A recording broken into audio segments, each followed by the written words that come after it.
आधी रात के समय एक संत ने सराय के मालिक से ठहरने के लिए जगह मांगी। मालिक बोला, आपका इस गांव में कोई परिचित है, उसे ले आइए। अजनबी को यहाँ नहीं ठहरने दिया जाता है। सर्दी का समय था, रात में कहाँ जाएं, कौन परिचय कराएगा। संत ने सोचा यहीं पेड़ के नीचे बैठकर रात गुजार देते हैं। इतने में एक राहगीर दिखाई दिया। संत ने रोक कर कहा, यह सराय का मालिक परिचय चाहता है, कृपया आप मेरी पहचान करा दें तो मुझे रात्रि विश्राम का मौका मिल जाएगा। आप तो यहीं के रहने वाले हैं। राहगीर ने पास में जाकर देखा, कोई संत मालूम पड़ता है। बोला, महाराज पहले आप मेरा परिचय जान लें। मैं एक चोर हूँ, चोरी करना मेरा काम है। मेरी गवाही पर तो सराय का मालिक आपको शायद ही ठहरने दे, किंतु मेरा एक सुझाव है, यदि आप स्वीकार कर लें तो मेरा घर खाली है। मैं रात भर अपने धंधे में लगा रहूँगा, अर्थात चोरी करूँगा, वो आप आकर उसमें सो जाएं। प्रातः जब मैं लौटूंगा तब आप घर खाली कर दीजिएगा। संत महात्मा चिंतित हो गए और बोले, तुम बड़े अजीब आदमी हो। तुमने एक अजनबी पर विश्वास कर लिया कि अपने घर में ही ठहराने पर राजी हो गए।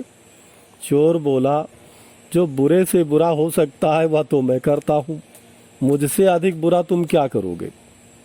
तुम चोरी ही तो करोगे ज़्यादा से ज़्यादा, या तो मेरा काम है, मैं तुम मेरे घर ठहर सकते हो। महात्मा ने सोचा, सराय में जगह नहीं मिली, सराय अच्छे लोगों के लिए है।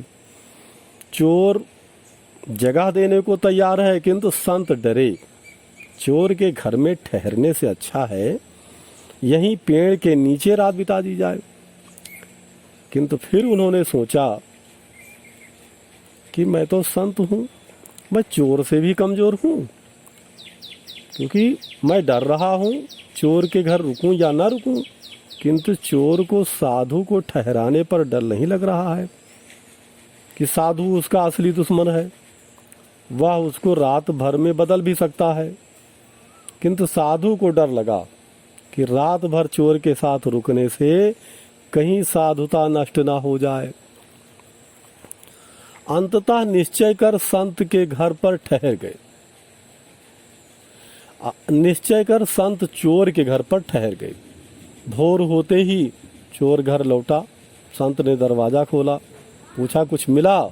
चोर ने हंसते हुए उत्तर दिया, आज तो नहीं मिला, लेकिन कल फिर कोशिश करेंगे।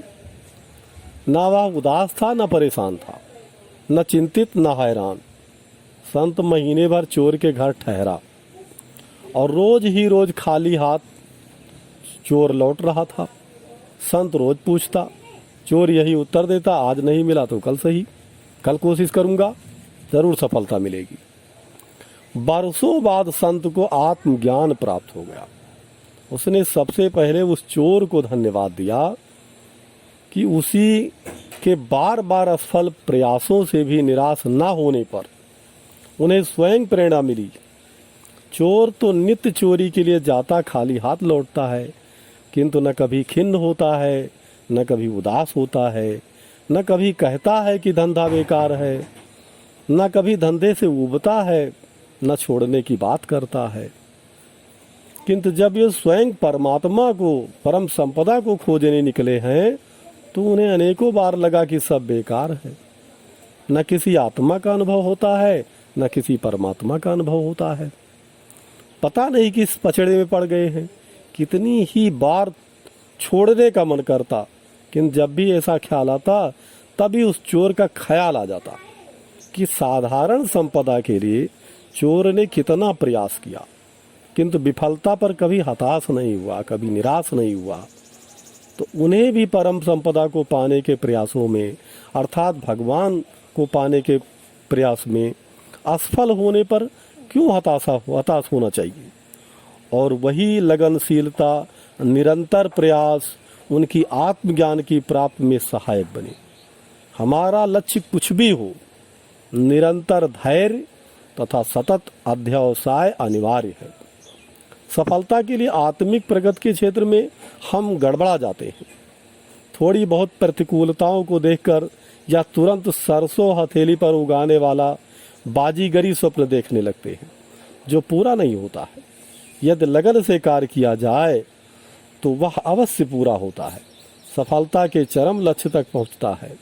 यह विश्वास रखा जाए कि संसार में असंभव कुछ भी नहीं है, तो सफलता अवश्य मिलेगी।